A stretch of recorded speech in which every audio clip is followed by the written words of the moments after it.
네. 오늘 할 얘기는 어 최근에 이제 뉴스에서 이제 수에즈 운하에 선박이 자초되어서 한 100조 손실 정도를 봤는데, 그거에 대한 이제 역사, 이 운하의 역사에 대한 얘기를 하려고 합니다. 자, 세계에는 이제 운하가 두 개가 있죠. 요 아프리카랑 이집트 사이를 뚫는, 즉 태평양과 지중해를 뚫는 수에즈 운하, 그리고 남미랑 북미 사이를 연결하는 파나마 운하, 즉 태평양과 대서양을 연결하는 그 운하가 파나마 운하죠. 요 두 개가 있습니다. 왜냐면 이 대륙을, 예를 들면 이렇게 아프리카 대륙을 돌아서 가려면 너무 멀기 때문에 이 짧은 대륙으로 이동해야 되잖아요, 우리가 무역이. 그래서 생긴 것입니다. 지금 사진에 보시는 것이 이제 수에즈 운하의 좁은 통로인데, 약간 뭐 넓은 부분도 있겠죠. 근데 이제 이게 좁은 통로니까 이제 우리가 생땅을 뚫으려면 얼마나 힘들겠습니까? 그러니까 이렇게 좁게 만들 수밖에 없죠. 그리고 저 선박도 상당히 뭐 큰 선박이겠죠. 몇천 톤? 저기 이제 이 운하가 왜 생겼는지 그 역사에 대한 얘기입니다. 여기 세계 지도를 보시면 세계의 중심은 이제 유럽이었죠. 유럽이 이제 중세를 지나면서 근대화되면서 가장 많이 과학이 발달하고, 그래서 이제 무기든지 항해술이 발달합니다. 그래서 이제 동양에 있는, 처음에는 이제 후추를 구하기 위한 거죠. 서양에는 이제 이렇게 거의 우리가 양념이 소금밖에 없거든요. 우리가 이제 고기 구워 먹을 때 소금에 먹다가 후추라는 것을 인도 쪽에서 가지고 왔는데, 거기 뿌려 먹으니까 너무 맛있잖아요. 우리 고기 구워 먹을 때도 소금에다 후추 뿌리면 진짜 맛있거든요. 그래서 그 후추를 블랙골드라고 부르게 되었죠. 검은색 금이라는 거죠. 그래서 이 유럽에서 이 후추를 구하기 위해서 인도로 가고자 합니다.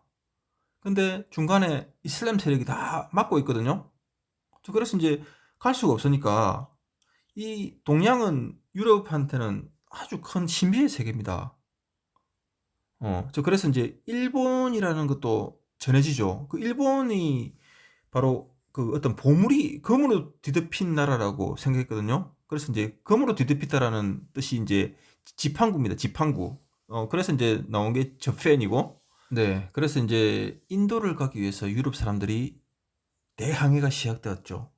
그 대항해가 시작된 이유도 이제 지구가 둥글다는 것을 알게 되었거든요.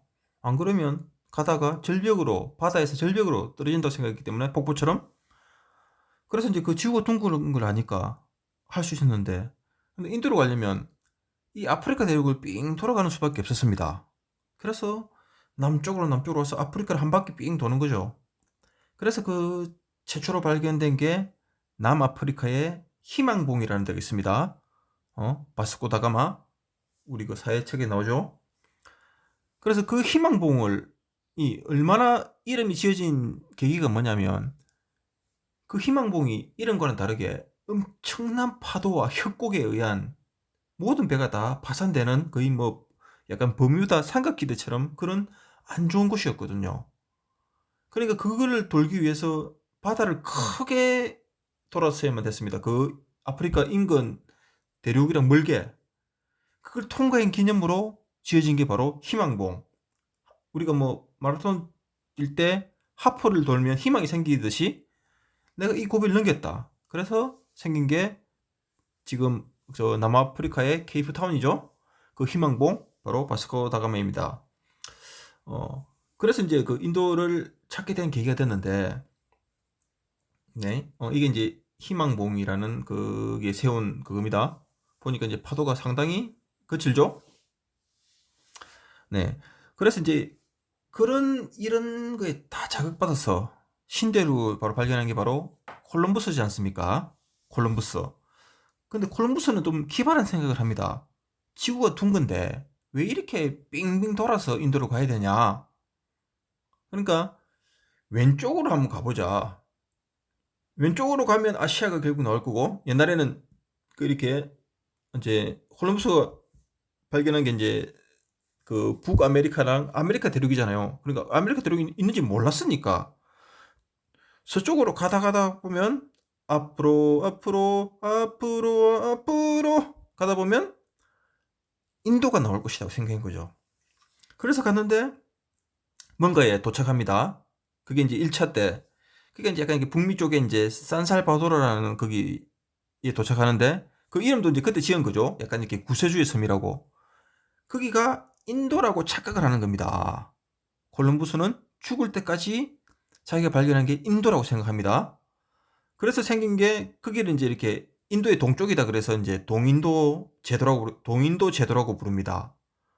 인도의 동쪽이고 제도라는 말은 이제 섬들이 모여 있다라는 그런 뜻이거든요. 그래서 나온 게 그 원주민들을 인도 사람이라고 착각했으니까 인디안이라고 부르게 된 거죠.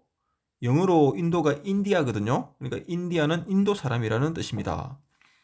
그래서 결국 1차 탐험을 마치고 돌아오는 길에 이제 자초되어서 뭐 모르는 외딴 섬에 이제 40명의 선원을 남겨두고 오는데 거기 섬 이름도 에스파뇰이라고 붙이죠.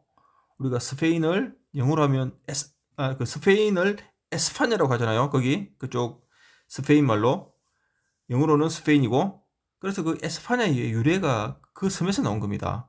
옛날에는 에스파냐랑 스페인이랑 다른 게 없었고 그때는 이제 스페인이 두 개로 나뉘었었는데 카스티아 왕국이랑 아라곤 왕국이었죠.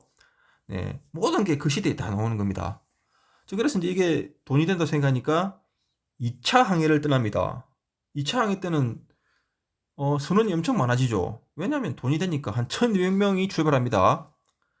목적은 기독교와 향신료를 구하기 위한 것인데 결과론적으로는 그 사람들은 금과 보물을 얻기 위한 것이죠. 그 일기에도 보면 다 나옵니다. 금과 보물을 찾기 위한 희망에 부풀어서 콜럼버스 자체도. 근데 막상 아메리카에 오니까 금이 생각보다 없잖아요. 그러니까 만만한 게 이제 인디안을 학살하고 노예로 삼는 겁니다. 그래서 시작된 게 이제 노예 무역이죠. 아주 이제 비참한 현실이죠. 이제 돈이 되는 걸 다 해야 되니까. 그래가지고 이제 그때부터 이제 노예 무역이 시작되었고, 그 다음에 이제 또 이제 몇 년 뒤에 3차 항해를 떠납니다. 그래서 이제 3차 항해 때 발견된 게 이제 약간 남미 위쪽에 이제 트리드나도 토바고라고 하는 나라가 있습니다. 한 몇 년 전에 이제 월드컵에서 진출해서 이제 좀 유명해졌죠. 아주 작은 나라인데, 약간 섬나라인데, 그 트리니다드, 발음이 안 좋네요. 트리니다드 토바고 이름의 유래도 이게 트리라는 말이 3이라는 어근이거든요. 그러니까 콜럼부스가 거기 도착하니까 완전 폭포에 대자연에 모든 게 너무 신의 나라라고 생각한 거죠. 그래서 이 성경에 나오는 삼위일체에 맞다고 해서 그 삼이라는 뜻에서 트리니다드 토바고라고 이름을 짓게 된 겁니다. 이런 식으로 항해를 하고 그리고 또 뭐 4차 항해는 또 이제 계속 밑쪽 약간 남미 쪽으로 내려가는 거죠. 온두라스, 파나마 이쪽으로도 가고 그래서 결국 하다가 이제 뭐 여기서 이제 항해를 하다가 이제 콜럼버스도 이제 생애를 마쳤는데 네. 이게 바로 이제 우리가 문화라든지 이게 대항해 과학 기술의 어떤 기초적인 시작이었죠. 사실은 근데 노예 무역을 하면서 좀 비참해진 거죠. 네. 자, 뭐 제가 항상 좀 결론을 얘기하려고 하는 타입인데 뭐 꼭 뭐 굳이 얘기하자면 이게 이제 인간의 어떤 그거 이기적인 잔혹함을 많이 보여주는 것의 시작이었을 뿐입니다. 네. 또 이제 더 잔인한 얘기는 다음 이 시간에 하도록 하겠습니다. 감사합니다.